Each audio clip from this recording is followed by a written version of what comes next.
दोस्तों कहते हैं सफलता के शिखर तक पहुंचना मुश्किल है, लेकिन उससे कहीं ज्यादा मुश्किल है उस शिखर पर बने रहना। क्रिकेट एक ऐसा खेल है जिसमें कब कौन जीरो से हीरो और कौन हीरो से जीरो बन जाए कहा नहीं जा सकता। इतिहास गवाह है कि इस खेल में तमाम ऐसे खिलाड़ी आए जिन्होंने अपनी मेहनत और टैलेंट के दम पर सफलता की बुलंदियों को छुआ, लेकिन वो सफलता का बोझ संभाल नहीं पाए, बल्कि शिखर पर रहते हुए कुछ ऐसी गलतियां कर बैठे जिनके चलते वो गुमनामी के अंधेरों में खो गए। कुछ ऐसे खिलाड़ी रहे जिन्होंने अपने पूरे करियर में लाजवाब प्रदर्शन किया और अपनी एक अलग पहचान बनाई। अपने दौर में वो इतने लोकप्रिय हुए कि दुनिया भर के खेल प्रेमियों ने उन्हें भर भर के प्यार दिया, लेकिन बावजूद इसके ये खिलाड़ी अपने करियर के आखिरी दौर में इस कदर फ्लॉप रहे कि खुद उनके फैंस को बहुत दुख हुआ। नारद टीवी के आज के इस एपिसोड में हम आपको कुछ ऐसे नामी क्रिकेटर्स के बारे में बताने जा रहे हैं जिनके करियर की शुरुआत तो जबरदस्त थी, लेकिन करियर के आखिर तक आते आते उनके ऊपर फ्लॉप खिलाड़ी का ठप्पा लग गया। ये इस सीरीज का दूसरा एपिसोड है। इस एपिसोड में हमने शामिल किए हैं ऐसे खिलाड़ी जिनमें से कुछ तो करियर में ऐसे भटके कि ड्रग्स से लेकर मैच फिक्सिंग तक के चंगुल में जा फंसे। किसी को उनका घमंड ले डूबा तो किसी की इंजरी ने उनका करियर डुबा दिया। हमारे इस लिस्ट में 5वें नंबर पर हैं जिम्बाब्वे के बेहतरीन बल्लेबाज ब्रेंडन टेलर। जिम्बाब्वे क्रिकेट के अंधेरे को चीरते हुए ये एक सूरज की तरह हो गए और अपने खेल की चमचमाती रोशनी से जिम्बाब्वे क्रिकेट को चकाचौंध कर दिया। टेलर फ्लावर स्ट्रीक कैपेबल युग के बाद के खिलाड़ी थे। जब वो टीम में आए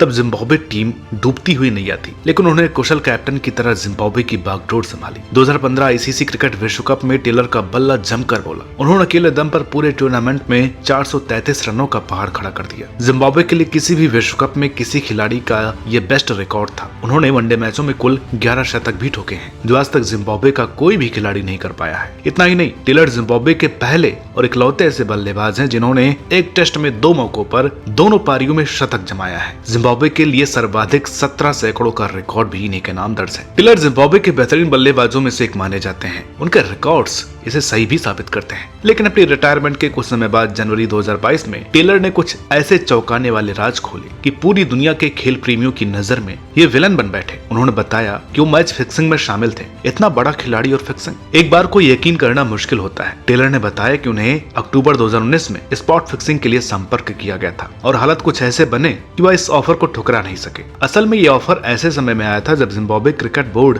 अपने खिलाड़ियों को लगभग 6 महीने से सैलरी तक नहीं दे पाया था। टेलर ने खुलासा किया कि स्पॉट फिक्सिंग में शामिल होने के लिए उन्हें ब्लैकमेल किया गया। उन्हें धमकी दी गई कि अगर वो नहीं माने तो कोकीन लेते हुए उनकी तस्वीर लीक कर दी जाएगी। टेलर के पास कोई चारा नहीं बचा था। उन्होंने फिक्सिंग की, जिसके बदले में उन्हें $15,000 मिले। उन्होंने माना कि उन्होंने ड्रग्स लिया था। टेलर ने अभी स्वीकार किया कि सितंबर 2021 में जिम्बाब्वे के आयरलैंड दौरे पर अपने अंतिम अंतर्राष्ट्रीय मैच के बाद वह ड्रग टेस्ट में फेल हो गए थे। जिसके बाद आईसीसी ने टेलर को 3.5 साल के लिए उनके क्रिकेट खेलने पर प्रतिबंध लगा दिया था। इस घटना से न केवल जिम्बाब्वे क्रिकेट का नुकसान हुआ, बल्कि विश्व क्रिकेट पर भी एक दाग लगा। खेल प्रेमियों के भी दिल टूटे। 280 से भी ज्यादा अंतर्राष्ट्रीय मैच खेलने वाले इस खिलाड़ी ने भी ऐसा शर्मनाक कृत्य किया जिसकी कल्पना कोई नहीं कर सकता था। हमारे इस लिस्ट में 4थे नंबर पर है विनोद कांबली। विनोद कांबली एक ऐसे खिलाड़ी हैं जिन्होंने आते ही अपने ताबड़तोड़ खेल से विश्व क्रिकेट में कोहराम मचा दिया था। उम्र और प्रतिभा के मामले में ये सचिन तेंदुलकर के समकक्षी थे। कांबली ने एक टेस्ट क्रिकेटर के रूप में अपनी पहली 5 पारियों में एक के बाद एक दोहरे शतक लगाए और उसके बाद अगली 3 पारियों में 2 शतक जमाए। बहुत जल्द ही वो सुपरस्टार बन गए। लेकिन कहते हैं ना कि talent without hard work and discipline is zero.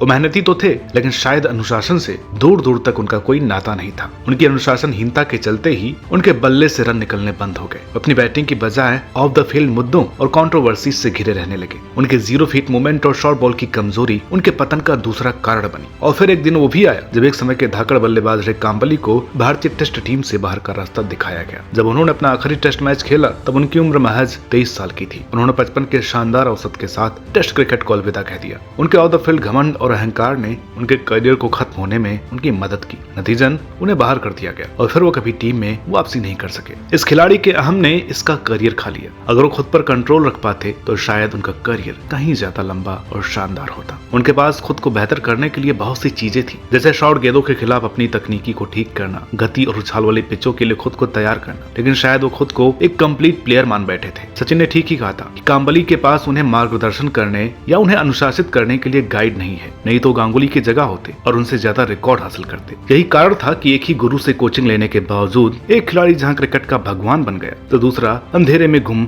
एक परवाना। यही वजह रही कि उनका करियर केवल 17 टेस्ट और 104 वनडे मैचों तक ही सीमित रह गया। हमारे इस लिस्ट में तीसरे नंबर पर है मोहम्मद आसिफ। हाल ही में केविन पीटरसन ने स्वीकार किया है कि आसिफ उनके करियर में सबसे कठिन गेंदबाज थे। ऐसा कहने वाले पीटरसन अकेले नहीं है, हाशिम अमला, एबी डिविलियर्स जैसे धुरंधर बल्लेबाज पहले ही ये स्वीकार कर चुके हैं। मोहम्मद आसिफ पाकिस्तान के होनहार गेंदबाजों में से एक थे। उन्होंने 2006 में अंतर्राष्ट्रीय क्रिकेट में डेब्यू किया था। उनकी खासियत थी बॉल को दोनों ओर स्विंग कराना। वो आए और छा गए। अपनी नागिन सी नाचती गेंदों से उन्होंने बड़े बड़े धुरंधरों को धूल चटाई। यहाँ तक कि क्रिकेट पंडितों ने इनकी तुलना वसीम अकरम और वकार यूनिस जैसे बॉलर से कर दी, लेकिन वह सफलता को पचा नहीं पाए और जल्द ही क्रिकेट की विवादास्पद शख्सियतों में शामिल हो गए। 2006 में वो अपने प्रदर्शन का स्तर बढ़ाने के लिए ड्रग्स लेते हुए पकड़े गए। नतीजन पाकिस्तान क्रिकेट बोर्ड ने उन्हें 1 साल के लिए किसी भी स्तर पर क्रिकेट खेलने से प्रतिबंधित कर दिया। इसके बावजूद रुके नहीं, बल्कि 2008 आईपीएल के दौरान स्टेरॉइड का उपयोग करने के चलते सुर्खियों में आ गए। इस वजह से उन पर 2 सीजन का प्रतिबंध लगा दिया गया। अब तक वे क्रिकेट के बैड बॉय बन चुके थे, लेकिन इस खिलाड़ी ने तो जैसे कोई सबक न सीखने की कसम खा रखी थी। 2010 में इनको इंग्लैंड के खिलाफ मैच फिक्सिंग में दोषी पाया गया। उन्होंने पैसों के लिए एक टेस्ट में नो बॉल फेंकी थी। इसके बाद उनके क्रिकेट खेलने पर 5 साल का तो बैन लगा ही साथ 1 साल की सजा भी सुनाई गई। 2011 में आईसीसी ने इन्हें 7 साल के लिए बैन कर दिया। हालांकि 4 साल बाद सभी प्रारूपों में इन्हें फिर से खेलने की अनुमति मिल गई, लेकिन जो समय गुजर गया वापस नहीं आता। मोहम्मद आसिफ नाम का सूरज दोबारा क्रिकेट जगत के फलक पर फिर कभी नहीं उग पाया। किसी वक्त विश्व क्रिकेट में स्विंग का सुल्तान रहा स्टार अपने पांव पर खुद कुल्हाड़ी मारकर हीरो से विलन में तब्दील हो गया। आसिफ ने केवल 23 टेस्ट मैचों में 103 विकेट झटके, जबकि 38 वनडे और 11 टी20 मैच खेले। हमारे इस लिस्ट में दूसरे नंबर पर हैं हैंसी क्रोन्ने। हैंसी क्रोन्ने दक्षिण अफ्रीका के सबसे सफल कप्तान थे। क्रोन्ने की कप्तानी में दक्षिण अफ्रीका 53 में से केवल 11 टेस्ट मैच हारा था। वहीं एक दिवसीय मैचों में क्रोन्ने का 138 मैचों में जीत का प्रतिशत 73% से भी ज्यादा का था। ये खिलाड़ी न केवल बल्ले से कमाल दिखाने में माहिर था, बल्कि अक्सर गेंदों से भी अहम मौकों पर विकेट झटक लिया करता था। इनकी बॉलिंग की क्षमता को ऐसे समझिए कि अंतर्राष्ट्रीय क्रिकेट में 8 मौकों पर उन्होंने सचिन तेंदुलकर को आउट किया था। टेस्ट में 5 बार और वनडे में 3 बार। तेंदुलकर ने खुद क्रोन्ने को अब तक के सबसे कठिन गेंदबाजों में से एक बताया था। हैंसी का बेहतरीन दौर चल रहा था और फिर अप्रैल 2000 में दुनिया ने क्रोन्ने से जुड़ी पहली बड़ी दुखद खबर सुनी। जब सेंचुरियन में इंग्लैंड के खिलाफ 5वें टेस्ट में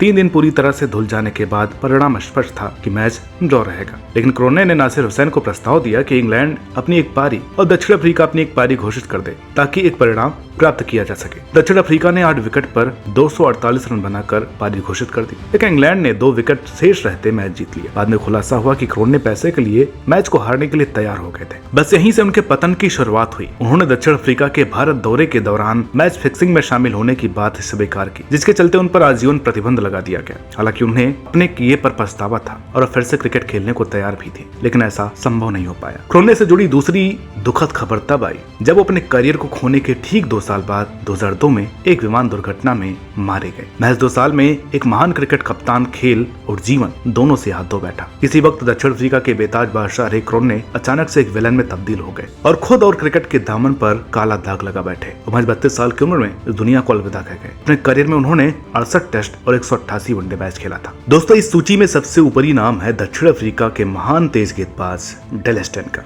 डेल ने क्रिकेट के हर प्रारूप में अपने प्रदर्शन से अपनी काबिलियत का लोहा मनवाया। स्टेन 21वीं सदी के सबसे बेमिसाल गेंदबाजों में से एक थे। इसका अंदाजा आप इसी बात से लगा सकते हैं कि जहां विदेशी गेंदबाज उपमहाद्वीपीय पिचों पर संघर्ष करते थे, वह स्टेन इन पिचों पर अपनी सनसनाती गेंदों से बल्लेबाजों को धराशायी कर देते। स्टेन एक संपूर्ण तेज गेंदबाज थे, जिनके पास गति, सटीक लाइन लेंथ, स्विंग सब कुछ था। स्टेन 2008 से 2014 तक लगातार 2343 दिन तक दुनिया के नंबर 1 टेस्ट गेंदबाज रहे। एक समय तो ऐसा था कि वे हर मुकाबले में टीम का हिस्सा हुआ करते थे। सभी क्रिकेट पंडितों का मानना था कि एक दिन सर्वाधिक अंतर्राष्ट्रीय विकेट लेने का रिकॉर्ड स्टेन ही तोड़ेंगे, लेकिन जो सोचा जाता है अक्सर वो होता नहीं। यही डेल के साथ भी हुआ और इसकी वजह बनी उनकी चोटें, जिनका करियर चोटों से बहुत अधिक प्रभावित रहा। जब अपने करियर के सुनहरे दौर में थे, तभी उन्हें कंधे की चोट लगी जो आगे भी उभरती रही। उन्होंने वापसी तो की, लेकिन फिर कभी दुनिया को डेल स्टेन की स्टेन गन देखने का मौका नहीं मिला। जब अपने करियर के अंतिम दौर में आए तो उनका पुराना रौद्र रूप उनसे कहीं खो चुका था। किसी वक्त बल्लेबाजों को 1 रन के लिए तरसाने वाले स्टेन अब खुद विकेट के लिए तरसने लगे।